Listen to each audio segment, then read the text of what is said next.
জানুয়ারি 2024 মাসে যারা ICT exam দিল তাদের রেজাল্টের কি খবর, এবং জানুয়ারি 2024 মাসে যে আইসিটি পরীক্ষাগুলো হলো বিভিন্ন জেলাতে সেটি কোন ফেজের ছিল, এবং আইসিটি সপ্তম ফেজের গভর্নমেন্ট নোটিফিকেশন পেলাম না, তা সত্ত্বেও কীভাবে 7 ফেজের পরীক্ষা হলো। এই বিভিন্ন কোশ্চেনগুলো আপনারা আমার চ্যানেলের যে ভিডিওগুলো রয়েছে সেগুলোতে করেছেন।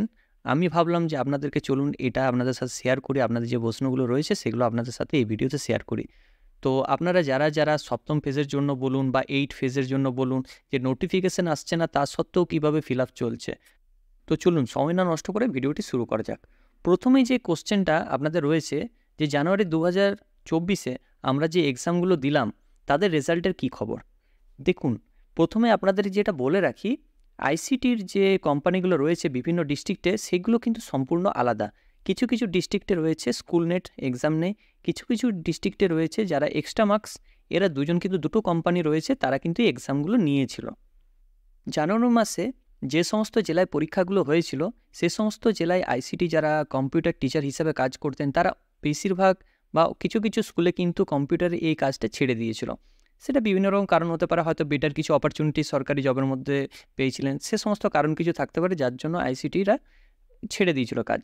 তো সেই সিটগুলো ফিল আপ করার জন্য যারা ওয়েটিং লিস্টে ছিল তাদেরকে ডাকা হয়েছিল, তাদেরকে বলা হয়েছিল যে আপনি যেহেতু শর্টলিস্টেড হয়েছিলেন, মানে এক্সাম দেওয়া হয়নি কিন্তু ওই ইংলিশ বলো ক্লাস করে এগুলো, মানে তিনি শর্টলিস্টেড হয়েছিলেন কিন্তু তাকে এক্সামের জন্য ডাকা হয়নি, তাদেরকে আবার ফোন করে এক্সামের জন্য ডাকা হয়।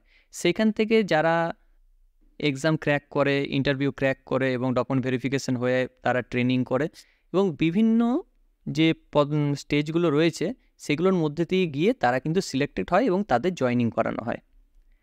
আরও একটা কথা বলে রাখি, যেহেতু স্কুল নেট ও এক্সট্রা মার্কস এদের একটা নিয়ম রয়েছে বা রুলস আপনারা বলতে পারেন, যে যারা যারা শর্টলিস্টেড হয় এই পরীক্ষাতে তাদেরকে ফোন করে জানানো হয় ইউ আর শর্টলিস্টেড, আপনি জবটা কি কন্টিনিউ করবেন, তাহলে আপনাকে একটা ডিমান্ড ড্রাফট কাটতে হবে ট্রেনিংয়ের জন্য, এটা কিন্তু পেড ট্রেনিং হয়। তাহলে যারা যারা আপনারা সিলেক্টেড হয়েছেন তাদেরকে অবশ্যই কিন্তু ডেকেছে। এবার যারা যারা আপনারা সিলেক্টেড হননি বা কোয়ালিফাই করতে পারেননি তাদের কাছে কোনো ফোন কলস আসেনি। অনেকের মাইন্ডে তখন এই কোশ্চেনটা হয় যে স্যার আমি পরীক্ষা দিয়েছিলাম জানুয়ারি 2024-এ, আমার কিন্তু এখনও অবধি কোনো মেল পাইনি। এটা হতে পারে আপনি হয়তো শর্টলিস্টেড হতে পারেননি যার জন্য কোনো মেল আসেনি, এটা একটা কারণ হতে পারে। আমি আপনাদেরকে সাজেস্ট করব যে আপনারা যে টোল ফ্রি নাম্বার রয়েছে সেটাতে কল করুন, আপনারা জিজ্ঞেস করুন যে গত জানুয়ারি মাসে আপনাদের ডিস্ট্রিক্টে যে এক্সামটা হয় তার কি টোটাল যে রিক্রুটমেন্ট প্রসেসটা সেটা কি হয়ে গেছে নাকি, এটা আপনারা জিজ্ঞেস করুন, ওনারা অবশ্যই হেল্প করবেন। যদি আপনি শর্টলিস্টেড হয়ে থাকেন আপনাকে জানিয়ে দেওয়া হবে সেটাও, ঠিক আছে। কিন্তু বেশিরভাগ জায়গাতে আমি যেটা ফোন করেছিলাম, ফোন করে আমাকে শুধু এটাই বলছে যে এখনও কিন্তু আমাদের প্রসেস চলছে, যদি আপনি শর্টলিস্টেড হয়ে থাকেন তবে আপনার কাছে ফোন কলস আসবে, তাছাড়া আসবে না। তাই আপনাদেরকে আমি এই কথাটা বলতে পারলাম। এবার নেক্সট যে কোশ্চেনটা রয়েছে, জানুয়ারি 2024 মাসে যে আইসিটি এক্সাম হলো সেটি কোন ফেজের।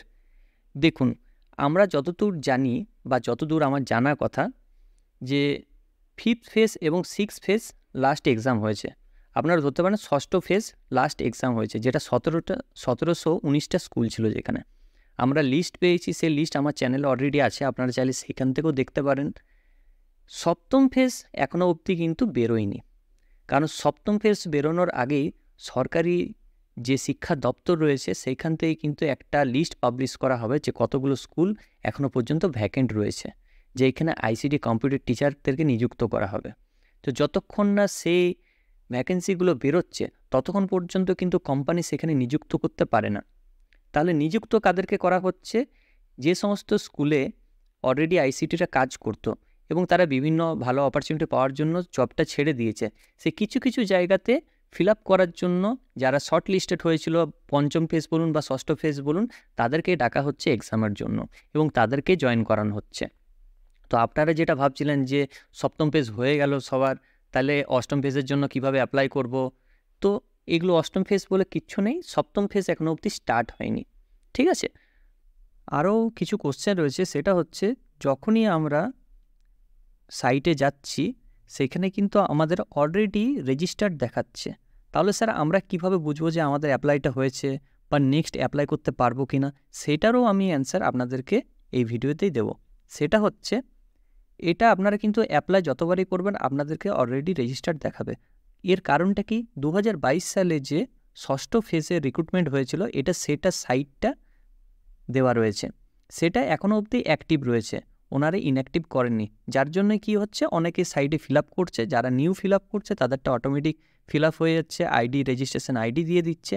কিন্তু যারা অলরেডি 6ষ্ঠ ফেজের জন্য ফিল আপ করেছিলেন তাদের কি হচ্ছে, অলরেডি রেজিস্টার্ড দেখাচ্ছে। আপনারা এটা অ্যাপ্লাই করার দরকার নেই, কারণ এটা পুরনো সাইটে রয়ে গেছে। এবার যখন 7ম ফেজে যখন রিক্রুটমেন্ট হবে, নোটিফিকেশান যখন বেরোবে, ভ্যাকেন্ট যখন বেরোবে, তখন এই সাইটটা আবার পুনরায় অ্যাক্টিভ করা হবে। তখন কিন্তু আপনারা যে রেজিস্ট্রেশনটা করবেন তখন সেটাতে আপনারা রেজিস্ট্রেশন করতে পারবেন। এই মুহূর্তে আপনারা যদি করেন তাহলে অলরেডি রেজিস্টার্ড এটাই দেখাবে। ঠিক আছে। আরেকটা কথা আপনাদের যেটা কোশ্চেন, যে নতুন রিক্রুটমেন্টটা কখন নাগাদ হতে পারে, এটা একটা ভালো কোশ্চেন। দেখুন, আমি আগের ভিডিওতে যেটা বলেছি, অলরেডি সার্ভে চলছে, খুব জলদি এই নোটিফিকেশান বেরোবে 7ম ফেজের, কারণ সার্ভে চলছে। এইভাবেই সার্ভেটা চলছে। বিভিন্ন স্কুলে এখনও অবধি আইসিটি কম্পিউটার টিচার কিন্তু ভ্যাকেন্ট রয়েছে। আরেকটা ব্যাপার কি, যে সমস্ত স্কুলে 1000-এর বেশি স্টুডেন্ট রয়েছে, সেটা হচ্ছে 5 থেকে 10 পর্যন্ত, সে সমস্ত স্কুলে আরেকটি অতিরিক্ত ল্যাব করা হবে আইসিটি, এবং আরেকজন আইসিটি ইনস্ট্রাক্টরকে নেওয়া হবে। তো এটা একটা হিউজ ভ্যাকেন্ট আপনারা বলতে পারেন। আপনারা এখন ওয়েট করে যান, কোথাও অ্যাপ্লাই করতে যাবেন না, কারণ এটা সে পুরনো সাইটটাই খোলা আছে। আমার চ্যানেলে কিছু কোশ্চেন দেওয়া রয়েছে, মডেল কোশ্চেন পেপার, আপনারা চাইলে সেই ভিডিওগুলো দেখতে পারেন, কারণ কোশ্চেনের নতুন প্যাটার্ন কী রয়েছে, কোশ্চেন কীভাবে হয়, বা টোটাল প্রসেসটা কীভাবে হয়, কীভাবে নিযুক্ত করা হয়, টোটাল আমি ভিডিও বানিয়ে রেখেছি। আপনারা চাইলে সেই ভিডিওগুলো দেখতে পারবেন। আমি আই বাটনে এর লিঙ্ক দিয়ে দেবো, আপনারা সেখান থেকেও ভিডিওটা দেখতে পারেন। আশা করছি আপনাদের প্রত্যেকটা কোশ্চেনের অ্যান্সার আমি দিতে পারলাম। সো ভালো থাকবেন, সুস্থ থাকবেন। আশা করছি এই ভিডিওটা আমাদের ভালো লেগেছে।